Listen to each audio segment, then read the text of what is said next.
सुप्रभात बच्चों। आज हम आपको सामाजिक विज्ञान में उपविषय भूगोल जो आपका चौथा चैप्टर है, 3 चैप्टर आपके पूरे हो चुके हैं, उसमें कृषि आज पढ़ाएंगे।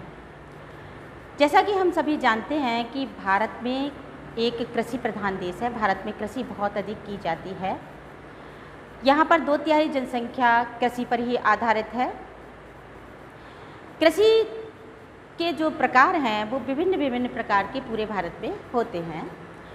पहला है प्रारंभिक कृषि।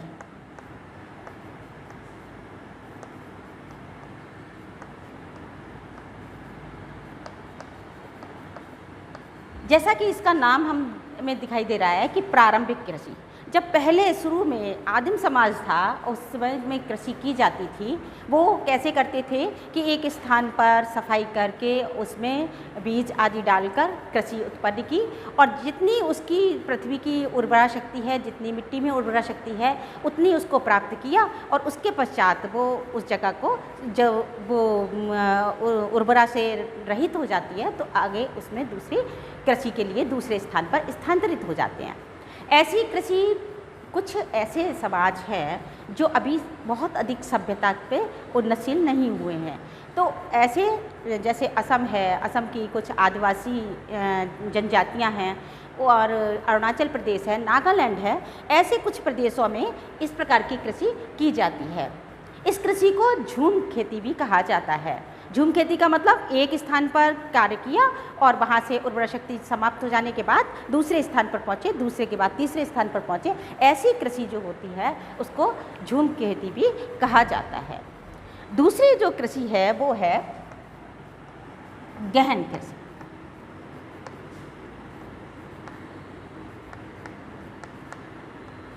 गहन कृषि के अंतर्गत होता है कि जहाँ पर जनसंख्या का बहुत अधिक दबाव होता है, ऐसे स्थानों पर जो खेत होते हैं उन खेतों के भी छोटे छोटे से बंटवारे हो जाते हैं। जैसे एक परिवार में 4 लड़के हैं तो चारों लड़कों को अलग अलग वो दिया गया, उनको कहीं रोजगार नहीं तो उसी में संलग्न रहते हैं, पूरा परिवार उसी कृषि से करता है। ऐसी कृषि केवल और केवल अपने जीविकोपार्जन के लिए की जाती है, उसका व्यवसायीकरण बहुत कम हो पाता है।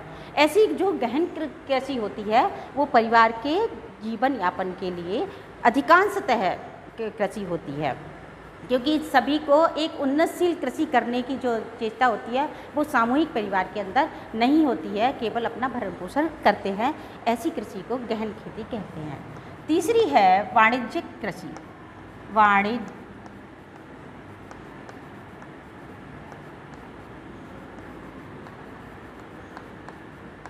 कृषि, ये कृषि जो है वो व्यवसायीकरण के लिए होती है। उसको उन्नतशील करना, उसमें अच्छे बीज खाद आदि डालना और अधिक से अधिक उसका उत्पादन करना, उसमें आर्थिक स्थिति को उन्नतशील बनाने के लिए, उद्योगों के लिए कच्चा माल प्राप्त करने के लिए, इनके सब कामों के लिए ऐसी कृषि की जाती है जो कॉमर्शियल होती है, जिससे कि हमको अधिक से अधिक लाभ उसका उत्पन्न हो सके। विस्तृत रूप से की जाती है।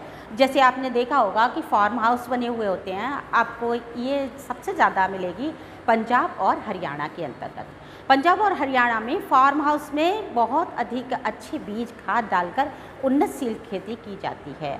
कपास की खेती है, कॉफ़ी की खेती है, चाय की खेती है। ऐसी खेती जो होती है, ये व्यावसायिक खेतियाँ जो होती हैं, कॉमर्शियल जो होती हैं, इनको कहते हैं वाणिज्यिक कृषि।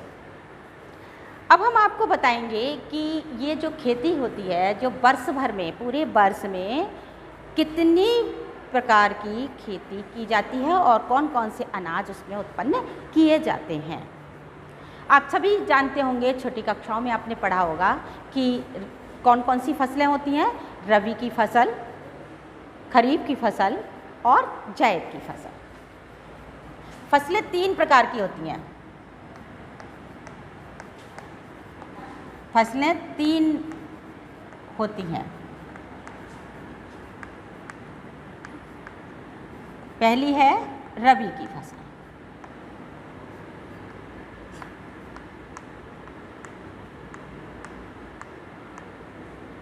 दूसरी है खरीफ की फसल,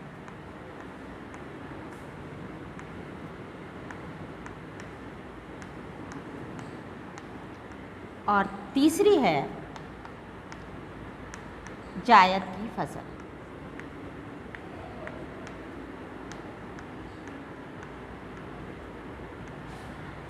रबी की फसल। रबी की फसल में मुख्य रूप से ये अक्टूबर से लेकर दिसंबर तक ये फसल बोई जाती है और इसमें गेहूँ सर्वप्रधान है। तो गेहूँ की फसल रबी की फसल कहलाती है और अप्रैल और मई में जाके इसकी कटाई होती है। ऐसी फसलें जो हैं रबी की फसल कहलाती हैं। अगली आती है खरीफ की फसल। खरीफ की फसल के अंतर्गत ये मानसूनी जो वर्षा होती है उसमें ये फसल उगाई जाती है और अधिक वर्षा हो जाने पर इसमें जैसे कपास है, जूट है, उड़द है, मूंगफली है, बाजरा है, ज्वार है और इसकी जो मुख्य फसल है वो है चावल की फसल। ये फसलें जो हैं वो सितंबर से लेकर अक्टूबर तक में बो दी जाती हैं, अर्थात इस समय जो है वो धान की बुवाई प्रारंभ हो गई है। और आप लोग देख भी रहे होंगे कि धान है, मूंगफली है, ये सब जाड़े के दिनों में आ जाती है। जब हम जनवरी में मकर संक्रांति मनाते हैं तो नया नया ये सब कुछ आ जाता है। उड़द है, ये भी नया आ जाता है। तो ये सब फसलें इस प्रकार से होती हैं। अगला आता है जायद की फसल। इन दोनों फसलों के बीच में जून का महीना जो ये होता है, गर्मी का जो ग्रीष्म ऋतु होती है, मई जून का महीना, उसमें ये फसल उगाई जाती हैं। इसमें कौन कौन सी फसलें होंगी? तरबूज, खरबूज, खीरा, ककड़ी, इस प्रकार की फसलें होती हैं जो अधिक गर्मी के समय में उगाई जाती हैं।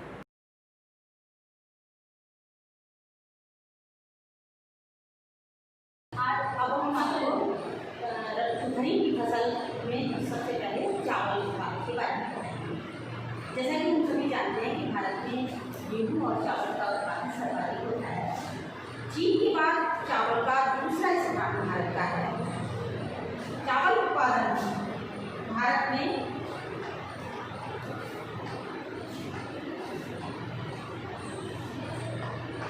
चावल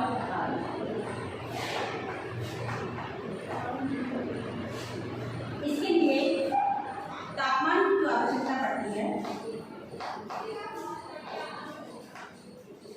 तापमान इसके लिए आवश्यक है 25 डिग्री सेल्सियस। 25 डिग्री सेल्सियस तापमान में चावल का उत्पादन अच्छी तरह से हो जाता है। इसके लिए वर्षा की जो आवश्यकता होती है या जल की जो आवश्यकता होती है वो 100 सेंटीमीटर से अधिक होनी चाहिए। जहाँ पर वर्षा बहुत अधिक मात्रा में होती है, ऐसे स्थानों पर चावल का उत्पादन सर्वाधिक। अब हम आपको खरीफ की फसल में चावल उत्पादन, भारत में चावल उत्पादन के बारे में बताएंगे। भारत में चावल उत्पादन मानचित्र में किस किस स्थान पर चावल का उत्पादन सर्वाधिक होता है इसके बारे में बताएंगे। तो पहले मानचित्र बनाएंगे। भारत के अधिकांश भागों में चावल का उत्पादन होता है। जिन स्थानों पर कृषि योग्य पानी होता है उन स्थानों पर तो मानसूनी वर्षा के द्वारा चावल का उत्पादन हो जाता है। लेकिन कुछ स्थान ऐसे होते हैं जिन स्थानों पर पानी नहीं होता, बहुत कमी होती है, उन स्थानों पर भी चावल का उत्पादन कृषि के द्वारा किया जाता है, सिंचाई के द्वारा किया जाता है। अब हम आपको बताएंगे कि चावल के उत्पादन भारत में किन किन स्थानों पर होता है। सबसे पहले सर्वाधिक जो उत्पादन होता है वो पश्चिमी बंगाल में होता है। उड़ीसा, आंध्र प्रदेश, तमिलनाडु, ये सर्वाधिक उत्पादन वाले क्षेत्र हैं। इन स्थानों पर बहुत अधिक उत्पादन होता है। बिहार और उत्तर प्रदेश का पूर्वी भाग, यहाँ पर सबसे अधिक चावल का उत्पादन किया जाता है, क्योंकि मानसूनी वर्षा होने के कारण यहाँ पर 250 सेंटीमीटर तक की वर्षा होती है। और इतनी प्रचुर मात्रा में वर्षा होने के कारण आप सभी को भी पता होगा कि जिस समय चावल की बुवाई होती है, पौधा बोया जाता है, उस समय खेतों में लगभग घुटने तक पानी होता है और उसमें वो बुवाई की जाती है। 250 सेंटीमीटर तक की जिन स्थानों पर वर्षा होती है वहाँ प्रचुर मात्रा में चावल उत्पादित किया जाता है। कुछ चावल पश्चिमी बंगाल में तो ऐसा भी पैदा होता है जिसको साठी का चावल कहा जाता है, आपने सुना भी होगा नाम, जो केवल और केवल मात्र 60 दिनों के अंदर उसकी फसल तैयार हो जाती है। तो ये जो सीज़न है वो चावल की खेती के लिए बहुत उत्तम सीज़न है और जनवरी में आके ये चावल की कटाई प्रारंभ हो जाती है। कुछ स्थान ऐसे भी हैं जहाँ पर, क्योंकि सर्वाधिक चावल उत्पादन भारत में होता है, कहने का तात्पर्य है कि चीन के बाद दूसरा स्थान चावल उत्पादन के लिए होता है। तो इसमें जिन स्थानों पर चावल की खेती के लिए मानसूनी वर्षा तो होती है, लेकिन चावल की खेती के लिए प्रचुर मात्रा में जल प्राप्त नहीं होता है, वहाँ नलकूपों के द्वारा या जो नहरों के जाल बने हुए हैं उनके द्वारा सिंचाई करके चावल का उत्पादन किया जाता है। उनमें नाम हैं पंजाब, हरियाणा, उत्तर प्रदेश का पश्चिमी भाग, मध्य प्रदेश, छत्तीसगढ़ और पश्चिमी तटीय समुद्री मैदान। इन भागों में और कुछ स्थान इधर भी हैं जिन स्थानों में चावल का उत्पादन होता है, त्रिपुरा, मिजोरम, मणिपुर, असम में और ये मेघालय में चावल प्रचुर मात्रा में उत्पादित किया जाता है। इनका मुख्य भोजन चावल ही रहता है। जिन स्थानों में इस प्रकार के सिंबल बनाए जा रहे हैं, ऐसे स्थानों में चावल का उत्पादन करने के लिए हम सिंचाई के माध्यम से कुछ कम मात्रा में उत्पादित करते हैं। पहाड़ी क्षेत्रों में भी चावल का उत्पादन होता है, हिमाचल प्रदेश वगैरह में भी चावल का उत्पादन होता है, कुछ कम मात्रा में।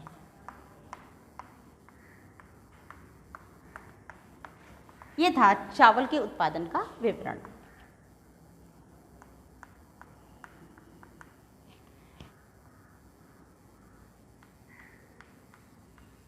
कुछ पहाड़ी ऐसे भाग हैं जो पठारी भाग हैं, उनमें भी चावल का उत्पादन कुछ स्थानों पर किया जाता है। इसी प्रकार से जो फसलें हैं, व्यापारिक फसलें जैसे कपास है, कहवा है, चाय है, इनके उत्पादन के बारे में भी अगले वीडियो में, गेहूं के बारे में भी अगले वीडियो में हम आपको बताएंगे।